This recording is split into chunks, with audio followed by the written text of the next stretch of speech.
Hello दोस्तों, कभी आपने सोचा है कि आपका दिमाग दिन भर में कितनी डायरेक्शंस में भागता है।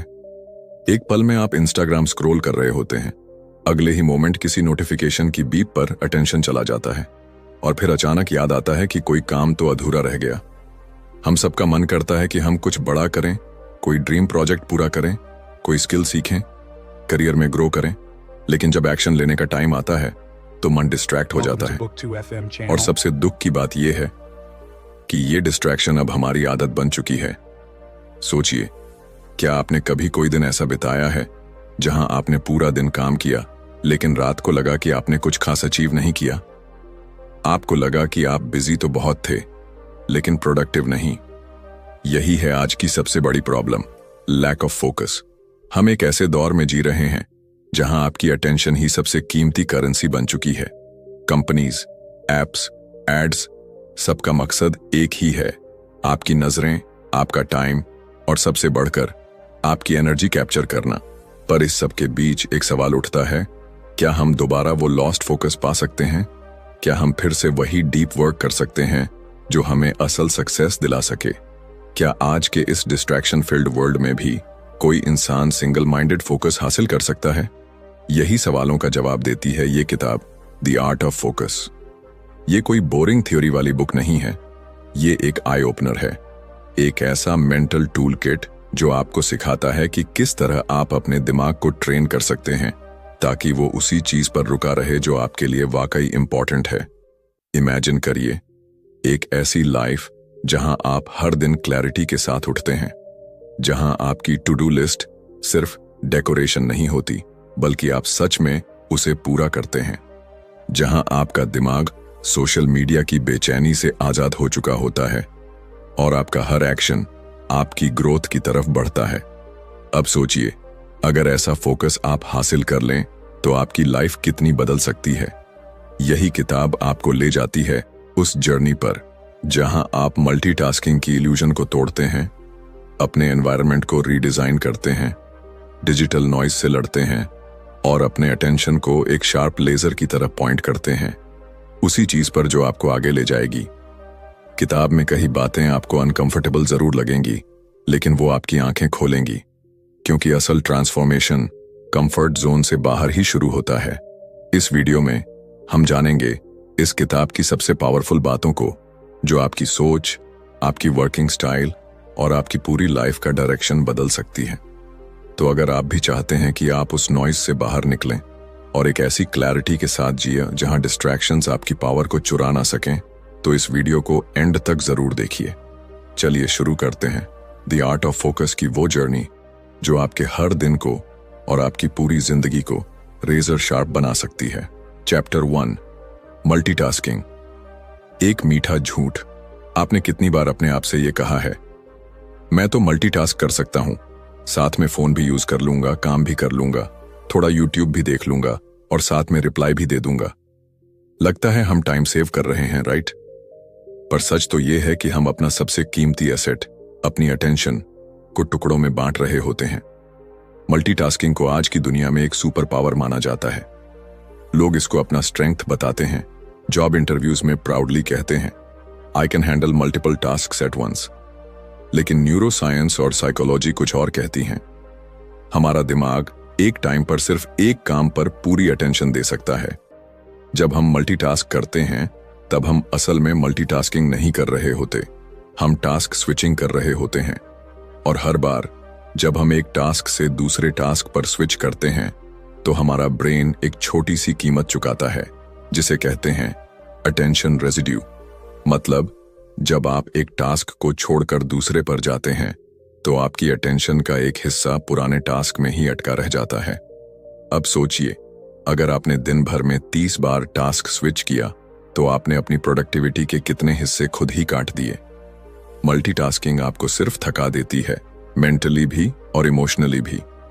आपका काम अधूरा लगता है, कंसंट्रेशन टूट जाती है और सबसे ज्यादा नुकसान होता है आपके कॉन्फिडेंस को, क्योंकि जब हम लगातार छोटी छोटी डिस्ट्रैक्शंस में फंसे रहते हैं तो हमारे अंदर एक गिल्ट पैदा होता है कि हमने कुछ खास अचीव नहीं किया, और ये गिल्ट धीरे धीरे सेल्फ डाउट बन जाता है। अब आपको एक शॉकिंग फैक्ट बताता हूं, कई रिसर्च स्टडीज में पाया गया है कि जो लोग लगातार मल्टीटास्क करते हैं उनकी अटेंशन स्पैन कम होती जाती है, वो जल्दी डिस्ट्रैक्ट होने लगते हैं और धीरे धीरे उन्हें सिंगल टास्क भी बोझ लगने लगता है। और सबसे बड़ा मिथ, मल्टीटास्किंग कभी भी आपको टाइम नहीं बचाता। ये आपके रिजल्ट्स की क्वालिटी को गिरा देता है। आप ज्यादा नहीं कर रहे होते, आप कम क्वालिटी में बहुत कुछ कर रहे होते हैं। अब सोचिए, अगर कोई सर्जन, कोई पायलट या कोई सोल्जर मल्टीटास्क करने लगे, क्या आप उस पर भरोसा करेंगे? नहीं ना? तो फिर अपनी जिंदगी के सबसे इंपॉर्टेंट डिसीजंस और गोल्स को आप एक डिस्ट्रैक्टेड माइंड के हवाले कैसे कर सकते हैं? इसलिए ये चैप्टर हमें सिखाता है कि मल्टीटास्किंग को छोड़ना कोई कमजोरी नहीं है, ये एक चॉइस है। एक ऐसी चॉइस जो आपको डीप वर्क की तरफ ले जाती है, क्लैरिटी की तरफ, एक्सेलेंस की तरफ। किताब आपको इनवाइट करती है एक नई सोच अपनाने के लिए, न कि मैं हर चीज कर सकता हूं एक साथ, बल्कि मैं हर चीज करूंगा एक एक करके, पूरी अटेंशन और पूरी क्वालिटी के साथ। क्योंकि जब आप हर काम को पूरी प्रेजेंस के साथ करते हैं, तभी असली फोकस, असली पावर और असली सेटिस्फैक्शन मिलती है। तो अगली बार जब आपका माइंड कहे चलो मल्टीटास्किंग कर लेते हैं, तो बस एक पॉज लीजिए और याद रखिए, आपको सब कुछ एक साथ करने की जरूरत नहीं है। आपको सिर्फ एक चीज को पूरा करना है। चैप्टर 2, फोकस के पीछे की साइंस। कभी आपने ये सोचा है कि जब हम किसी एक काम में पूरी तरह डूब जाते हैं तो टाइम कैसे उड़ जाता है? कभी कभी ऐसा लगता है जैसे घड़ी रुक गई हो या हम किसी दूसरी दुनिया में चले गए हों। उसे कहते हैं फ्लो स्टेट। और ये कोई मैजिक नहीं है, ये प्योर साइंस है। हमारा दिमाग एक कॉम्प्लेक्स मशीन है और ये मशीन हमेशा सर्वाइवल मोड में काम करती है। हर मोमेंट ये डिसाइड कर रही होती है कि किस चीज पर ध्यान देना है और किसे इग्नोर करना है। क्यों? क्योंकि दुनिया में हर सेकंड लाखों सिग्नल्स और डिस्ट्रैक्शंस मौजूद हैं और हमारा ब्रेन सब कुछ एक साथ हैंडल नहीं कर सकता। इसलिए हमारी अटेंशन एक लिमिटेड रिसोर्स है, बिल्कुल वैसे ही जैसे बैटरी। अगर आप उसे हर जगह इस्तेमाल करते रहेंगे तो पावर जल्दी खत्म हो जाएगी। अब यहां एक इंपॉर्टेंट टर्म आता है, प्रीफ्रंटल कॉर्टेक्स। ये आपके ब्रेन का वो हिस्सा है जो प्लानिंग, डिसीजन मेकिंग और अटेंशन को कंट्रोल करता है। जब आप फोकस में होते हैं, ये हिस्सा एक्टिव होता है और आपका दिमाग लेजर की तरह काम करता है। लेकिन जैसे ही कोई नोटिफिकेशन आती है या कोई थॉट आपको डिस्ट्रैक्ट करता है, ये सर्किट टूट जाता है।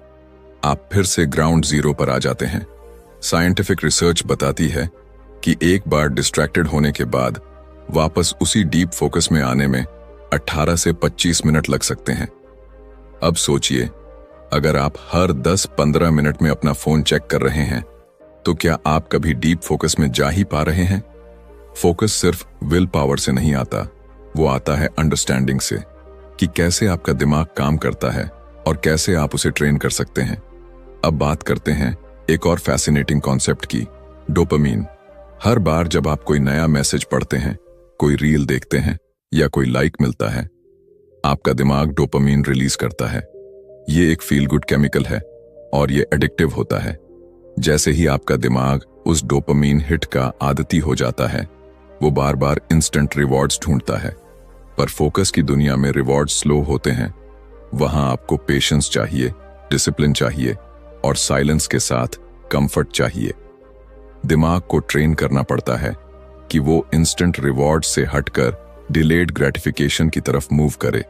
इसलिए किताब कहती है, फोकस सिर्फ एक स्किल नहीं है, ये एक ब्रेन ट्रेनिंग प्रोसेस है। आपको अपने दिमाग को दोबारा कैलिब्रेट करना होगा ताकि वो साइलेंस से डरना बंद करे और डिस्ट्रैक्शन को रिवॉर्ड समझना छोड़ दे। और यहां आता है रियलाइजेशन कि आज का इंसान डिस्ट्रैक्टेड इसलिए नहीं है क्योंकि उसके पास टाइम कम है, वो डिस्ट्रैक्टेड है क्योंकि उसका माइंड ओवर स्टिम्युलेटेड है। तो सॉल्यूशन क्या है? आपको अपने दिमाग को पॉज देना होगा। हर दिन कुछ मोमेंट्स ऐसे बनाने होंगे जहां आप अपने ब्रेन को रिचार्ज कर सकें। Meditation, breathing, walking without phone, ये सब छोटे छोटे हैबिट्स आपके ब्रेन के फोकस सर्किट को रिपेयर करने लगते हैं। इस चैप्टर का सबसे पावरफुल मैसेज यही है, focus is not about doing more, it's about doing less but with full presence. जब आप अपने ब्रेन के अटेंशन सिस्टम को समझ जाते हैं, तब आप डिस्ट्रैक्शन को एक वीकनेस नहीं बल्कि एक पैटर्न की तरह देखना शुरू करते हैं, और पैटर्न को बदला जा सकता है। तो अगली बार जब आप कहें मेरा मन नहीं लग रहा, तो खुद से पूछिए, क्या ये मन की कमी है या ध्यान की साइंस को न समझ पाने की। चैप्टर 3, सबसे जरूरी क्या है? Identifying your priorities. आज सुबह उठते ही आपने सबसे पहला काम क्या किया? व्हाट्सएप चेक किया, इंस्टाग्राम स्क्रॉल किया, या सीधे किसी टास्क में कूद गए? अब एक सवाल सोचिए, क्या वो काम वाकई जरूरी था या बस अर्जेंट लग रहा था? असल में हमारी जिंदगी की सबसे बड़ी कंफ्यूजन यही होती है। हम अर्जेंट और इंपॉर्टेंट के बीच का फर्क भूल चुके हैं। हम दिन भर कुछ न कुछ करते रहते हैं, बिजी रहते हैं, लेकिन जब दिन खत्म होता है तो दिल के किसी कोने से एक आवाज आती है, आज भी वो नहीं किया जो सबसे जरूरी था। और यही इस चैप्टर की शुरुआत है। फोकस की शुरुआत होती है क्लैरिटी से। अगर आपको यही नहीं पता कि आपके लिए सबसे जरूरी क्या है, तो आप कभी फोकस्ड नहीं रह सकते। किताब एक पावरफुल सवाल पूछती है, अगर आप सब कुछ नहीं कर सकते, तो वो एक चीज क्या है जिसे आप हर हाल में करना चाहेंगे? ये सवाल सिंपल लगता है, लेकिन जब आप इसे गहराई से सोचते हैं तो आपको पता चलता है कि आपकी डेली टू डू लिस्ट का आधा हिस्सा बस नॉइज है। हम दूसरों की प्रायोरिटीज को अपनी प्रायोरिटीज बना लेते हैं। ईमेल, मैसेजेस, छोटे छोटे काम, लोगों की एक्सपेक्टेशंस और हमारी खुद की ड्रीम्स, खुद के गोल्स वो डायरी में लिखे रह जाते हैं, कभी सही वक्त का इंतजार करते हुए।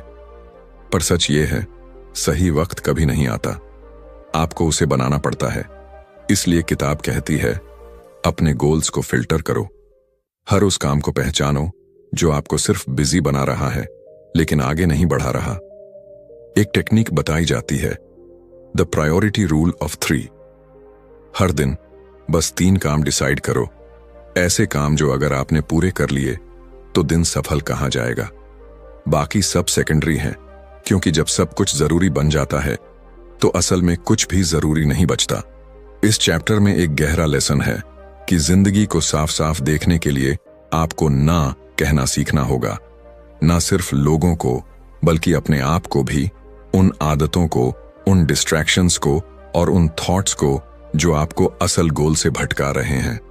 कई बार हमें लगता है कि हम सब कुछ मैनेज कर सकते हैं, लेकिन सच ये है, आप सब कुछ कर सकते हैं लेकिन एक समय पर नहीं। तो सवाल ये नहीं है कि आपके पास कितना टाइम है, सवाल ये है आप उस टाइम का यूज किस लिए कर रहे हैं। चैप्टर 3 हमें सिखाता है कि फोकस तब पॉसिबल होता है जब डायरेक्शन क्लियर हो, जब आपके एक्शंस आपके लॉन्ग टर्म विजन से अलाइंड हों, जब आप हर दिन ये सोचकर काम करें, मैं क्यों कर रहा हूं ये काम, क्योंकि क्लैरिटी के बिना कोई भी प्रोडक्टिविटी मीनिंगफुल नहीं होती। तो आज की शुरुआत यहीं से करें, अपने आप से एक सिंपल लेकिन पावरफुल सवाल पूछकर, आज अगर मैं सिर्फ एक काम कर सकूं तो वो क्या होगा? शायद वही सवाल आपको आपके असली फोकस की तरफ ले जाए। चैप्टर 4 डीप वर्क, वो गहराई जहां फोकस असली रूप लेता है। क्या आपको याद है वो पल जब आप किसी काम में इतने खो गए थे कि आपको वक्त का पता ही नहीं चला?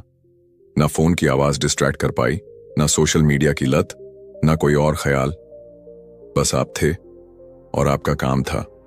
उसे कहते हैं डीप वर्क। आज के दौर में जहां शैलो डिस्ट्रैक्शंस हर तरफ हैं, डीप वर्क एक सुपर पावर बन चुका है। किताब कहती है, जो लोग डीप वर्क करना जानते हैं वही लोग इस नॉइजी दुनिया में कुछ एक्स्ट्रॉर्डिनरी क्रिएट कर सकते हैं। लेकिन डीप वर्क है क्या? ये वो स्टेट होती है जहां आप पूरी तरह एक टास्क में इमर्स हो जाते हैं। आपका ब्रेन हाई परफॉर्मेंस मोड में चला जाता है, आपकी क्रिएटिविटी पीक पर होती है और आपकी प्रोडक्टिविटी का लेवल 10x तक बढ़ जाता है। पर क्या ये इतना आसान है? बिल्कुल नहीं। डीप वर्क एक मसल की तरह होता है जिसे ट्रेन करना पड़ता है डिसिप्लिन के साथ, क्योंकि हमारा दिमाग अब शैलो कामों का आदी हो चुका है। Scrolling, switching, jumping from tab to tab. हमारा ब्रेन कॉन्स्टेंटली डोपामीन के छोटे छोटे डोसेस पर जीने लगा है। डीप वर्क उस कंफर्ट जोन को तोड़ता है। वो कहता है, अब डिस्ट्रैक्शन से भागो मत, उससे लड़ो। और जब आप सच में लड़ते हैं तो शुरुआत में बोर्डम महसूस होता है, अंदर बेचैनी होती है, फोन बार बार देखने का मन करता है। लेकिन जैसे जैसे आप टिकते जाते हैं, आपका माइंड एक नई क्लैरिटी में प्रवेश करता है। डीप वर्क का रियल मैजिक तब शुरू होता है जब आप एक टास्क को इतने फोकस से करते हैं कि आप अपनी लिमिट्स को क्रॉस कर देते हैं। आप वो रिजल्ट क्रिएट करते हैं जो दूसरों को मंथ्स लग सकते हैं और आप कुछ घंटों में कर जाते हैं। लेकिन इसके लिए चाहिए दो चीजें, एनवायरनमेंट और इंटेंशन। एनवायरनमेंट का मतलब है आप ऐसा स्पेस बनाएं जहां डिस्ट्रैक्शंस जीरो हों, फोन साइलेंट, नोटिफिकेशंस बंद, क्लियर डेस्क और एक स्पेसिफिक समय जहां आप सिर्फ एक चीज पर काम करें।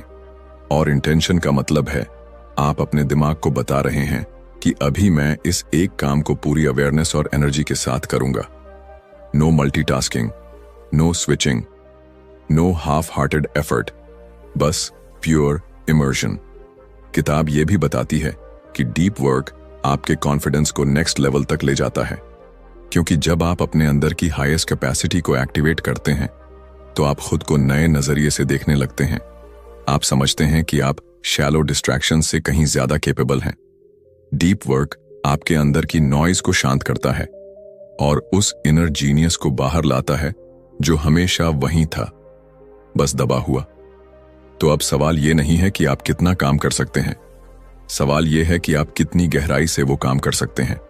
क्योंकि असली breakthroughs, ideas, innovation, growth सब वहीं होते हैं जहां सरफेस की आवाजें बंद हो जाती हैं और सिर्फ एक चीज बचती है, प्योर फोकस। तो अगली बार जब आप किसी काम को शुरू करें तो खुद से पूछिए, क्या मैं इसे गहराई से करने आया हूं या बस टाइम पास के लिए? क्योंकि शैलो काम आपकी लिस्ट भरेगा, लेकिन डीप वर्क आपकी जिंदगी बदलेगा। Chapter 5, digital detox.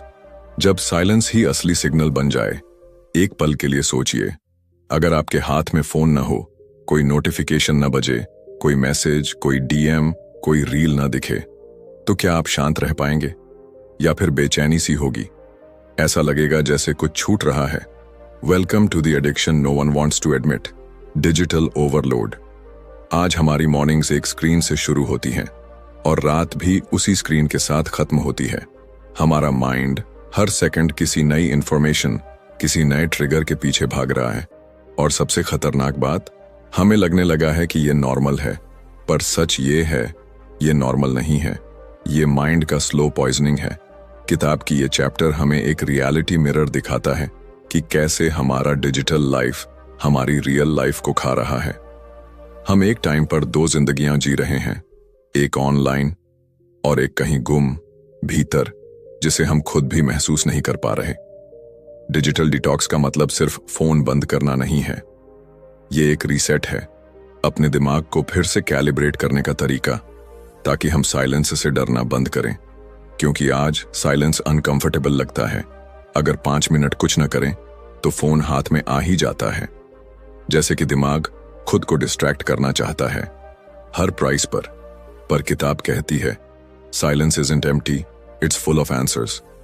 जब आप डिटॉक्स करते हैं तब शुरुआत में विथड्रॉल सिम्टम्स आते हैं, FOMO, fear of missing out, boredom, anxiety. लेकिन जैसे जैसे आप टिकते हैं, आप एक नई चीज महसूस करते हैं, क्लैरिटी। आपकी सोच साफ होती है, आपका माइंड तेजी से प्रोसेस करता है और आप रियल मोमेंट्स में प्रेजेंस महसूस करते हैं। डिजिटल डिटॉक्स आपको सिखाता है कि अटेंशन प्राइसलेस है और उसे हर सेकंड स्क्रॉल कल्चर के हवाले करना एक साइलेंट सुइसाइड जैसा है। अब सवाल उठता है, कैसे करें डिटॉक्स? किताब कुछ प्रैक्टिकल स्टेप्स बताती है। सोशल मीडिया को फिक्स्ड टाइम पर यूज करें, हर पल नहीं। एक दिन में कुछ नो स्क्रीन आवर्स रखें जहां सिर्फ आप हों, आपकी सोच हो। नोटिफिकेशंस ऑफ करें, आप टेक्नोलॉजी के मालिक हैं, वो आपके नहीं। और सबसे जरूरी, बोर्डम को अलाउ करें, क्योंकि वहीं से असली क्रिएटिविटी पैदा होती है। हर बार जब आप फोन से दूरी बनाते हैं, आप अपने असली सेल्फ के करीब जाते हैं। तो अगली बार जब माइंड खुद को डिस्ट्रैक्ट करने के लिए फोन की तरफ जाए, एक पॉज लीजिए और खुद से पूछिए, क्या मैं कुछ भूलने से डर रहा हूं या खुद से मिलने से? क्योंकि डिटॉक्स सिर्फ फोन से नहीं है, ये खुद से रिकनेक्ट करने की शुरुआत है। चैप्टर 6, टाइम मास्टरी, वक्त पर राज करने की कला। कभी आपने सोचा है, हम सब के पास एक दिन में 24 घंटे ही होते हैं, ना किसी के पास ज्यादा ना किसी के पास कम। फिर कुछ लोग इन 24 घंटों से इतिहास बना देते हैं और कुछ लोग बस शिकायतें। तो फर्क कहाँ है? फर्क है टाइम मास्टरी में। फोकस सिर्फ डिस्ट्रैक्शंस हटाने का नाम नहीं है। फोकस का असली रूप तब शुरू होता है जब आप वक्त पर कमांड करना सीखते हैं। ये चैप्टर एक सच्चाई सामने लाता है कि हम वक्त के मालिक नहीं हैं, हम तो उसके गुलाम बन चुके हैं। हर सुबह जब हम उठते हैं तो हमारा टाइम पहले ही बुक हो चुका होता है। फोन, मैसेजेस, सोशल मीडिया, दूसरों की प्रायोरिटीज। हम दिन भर भागते रहते हैं लेकिन बिना डायरेक्शन के। और जब दिन खत्म होता है तो एक भारी सा गिल्ट रह जाता है। मैंने किया क्या आज?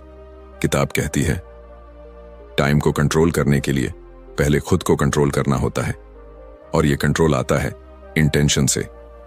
हर सुबह आप डिसाइड करते हैं कि आपका टाइम कहां जाएगा, या फिर दुनिया आपके लिए डिसाइड कर लेती है। टाइम मास्टरी एक स्किल नहीं है, ये एक माइंडसेट है। जहां आप टाइम को फिल नहीं करते, आप उसे डिजाइन करते हैं। यहां पर एक पावरफुल तरीका बताया गया है, टाइम ब्लॉकिंग। मतलब आप अपने दिन को स्लॉट में डिवाइड करते हैं। हर ब्लॉक में एक क्लियर पर्पस होता है। काम, learning, rest, deep work, even boredom, सबके लिए एक जगह तय होती है। जब टाइम का कोई हिस्सा फ्री नहीं होता तो उसका मिसयूज भी नहीं होता। इस चैप्टर में एक और शानदार बात कही गई है कि बिजी होना कोई अचीवमेंट नहीं है। अगर आप हर समय ऑक्यूपाइड हैं तो शायद आप खुद से भाग रहे हैं। टाइम मास्टरी हमें सिखाता है कि नो कहना वक्त बचाने का सबसे जरूरी तरीका है। हर हाँ जो आप दूसरों को कहते हैं वो आपके वक्त से एक हिस्सा काट कर ले जाती है। हर मिनट की कीमत समझिए, क्योंकि टाइम कभी वापस नहीं आता और कोई भी रिग्रेट गुजरे वक्त को वापस नहीं ला सकता। इसलिए किताब एक सवाल पूछती है, आप अपने टाइम को कैसे देखना चाहते हैं? एक करेंसी की तरह या एक केओस की तरह? मास्टरी तब आती है जब आप अपने दिन को इतनी क्लैरिटी से डिजाइन करते हैं कि डिस्ट्रैक्शंस को जगह ही ना मिले। एक और सीक्रेट स्ट्रैटेजी दी गई है, एनर्जी मैचिंग। हर इंसान का एनर्जी साइकिल अलग होता है। कुछ लोग सुबह शार्प होते हैं, कुछ दोपहर में। टाइम मास्टरी का मतलब सिर्फ क्लॉक को कंट्रोल करना नहीं, अपने एनर्जी साइकिल को पहचान कर उसे वाइजली यूज करना भी है। तो अगली बार जब आप कहें मेरे पास टाइम नहीं है, तो पॉज कीजिए और पूछिए, क्या मेरे पास टाइम नहीं है या मैंने खुद को प्रायोरिटी नहीं बनाया? क्योंकि टाइम सबके पास बराबर है, मगर जो लोग उसे अपनी टर्म्स पर यूज करते हैं वही लोग इस दुनिया में कुछ अलग कर जाते हैं। Chapter 7, the inner game of focus. असली लड़ाई दिमाग के अंदर है। क्या आपने कभी किसी काम को करने से पहले खुद से ही हार मान ली है? वो सटल सी आवाज जो कहती है तू नहीं कर पाएगा, या तेरे बस का नहीं है, या फिर थोड़ा इंस्टाग्राम देख लेते हैं, बाद में करेंगे। यही है द इनर गेम। फोकस की असली लड़ाई बाहर नहीं होती, ना फोन में, ना एप्स में, ना नॉइज में। फोकस की असली जंग आपके दिमाग के अंदर चलती है। किताब का ये आखिरी चैप्टर हमें हमारे सबसे बड़े दुश्मन से मिलवाता है, हमारे खुद के थॉट्स। हम सबके अंदर दो आवाजें होती हैं, एक जो हमें आगे बढ़ने को कहती है और दूसरी जो कहती है रुक जा, डर है, फेलियर होगा। और अफसोस की बात यह है कि ज्यादातर लोग अपनी इंटरनल नॉइज से हार मान लेते हैं, बिना लड़े ही। फोकस सिर्फ एक्सटर्नल डिस्ट्रैक्शन से नहीं टूटता, वो सबसे ज्यादा टूटता है सेल्फ डाउट, ओवर थिंकिंग और इंटरनल रेजिस्टेंस से। जब आपका माइंड क्लियर नहीं होता तो कोई भी टेक्निक, कोई भी प्रोडक्टिविटी हैक काम नहीं करता। इसीलिए किताब कहती है inner focus is the foundation of all outer performance. आपका ध्यान तब टिकता है जब आपका माइंड काल्म होता है, जब आप अपने थॉट्स के पीछे नहीं भागते बल्कि उन्हें समझते हैं, ऑब्जर्व करते हैं और कंट्रोल करते हैं। इस चैप्टर में एक जबरदस्त कंसेप्ट बताया गया है, विटनेस मोड, यानी खुद के थॉट्स का स्पेक्टेटर बनना। मतलब जब आप काम कर रहे हैं और माइंड कहे कहीं और चलो, ये मुश्किल है, तो आप उस थॉट को पकड़ते हो, उसे पहचानते हो और उससे पूछते हो तू आया क्यों है? इससे एक पावर डेवलप होती है, अवेयरनेस की पावर। आप समझते हो कि हर थॉट सच नहीं होता, हर अर्ज फॉलो करना जरूरी नहीं होता, हर फियर का मतलब डरना नहीं होता। यहीं से शुरू होता है the inner game of focus. किताब मेडिटेशन, जर्नलिंग और थॉट ट्रैकिंग जैसी टेक्निक्स भी सजेस्ट करती है, ताकि आप अपने माइंड को बाहर से नहीं अंदर से डिसिप्लिन कर सकें। यहां एक पावरफुल लाइन दी गई है, अगर आप अपने मन को जीत लो तो पूरी दुनिया जीतना आसान हो जाता है। आपके अंदर क्लैरिटी आनी शुरू होती है, सेल्फ कंट्रोल बढ़ता है और फोकस कोई स्ट्रगल नहीं रह जाता, वो आपकी आइडेंटिटी बन जाता है। तो अगली बार जब आप किसी डिस्ट्रैक्शन से लड़ रहे हों, पहले ये देखिए कि वो डिस्ट्रैक्शन बाहर से आया है या आपके ही माइंड ने पैदा किया है। क्योंकि असली फोकस तब पैदा होता है जब आप बाहर की नॉइज को म्यूट करते हुए अपने अंदर की आवाज से शांति बना पाते हैं।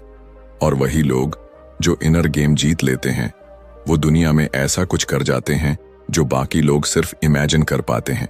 तो अब जब आपने द आर्ट ऑफ फोकस की ये पूरी जर्नी सुनी, आपने डिस्ट्रैक्शन के शोर के पीछे छिपे सन्नाटे को महसूस किया, आपने clarity, deep work, digital detox और टाइम मास्टरी के दरवाजे खोले। अब सवाल ये नहीं है कि आपको क्या करना है, अब सवाल सिर्फ ये है कि आप कितनी क्लैरिटी से करेंगे। फोकस अब आपके लिए एक चॉइस नहीं रहा, ये आपकी सर्वाइवल स्ट्रैटेजी बन चुकी है। आज की दुनिया में जहां अटेंशन सबसे बड़ा वेपन है, आपका फोकस ही आपकी सबसे बड़ी करेंसी है। डिस्ट्रैक्शन से लड़ना एक रोज का युद्ध है, लेकिन हर बार जब आप उस टेम्पटेशन से जीतते हैं, हर बार जब आप अपने गोल्स को प्रायोरिटी देते हैं, हर बार जब आप फोन को नीचे रखकर अपने ड्रीम्स पर काम करते हैं, आप खुद को अपग्रेड कर रहे होते हैं। फोकस अब सिर्फ आपकी प्रोडक्टिविटी को नहीं बदलता, ये आपकी पहचान बदल देता है। अगर आपको ये वीडियो पसंद आया तो अभी लाइक का फोकस दिखाइए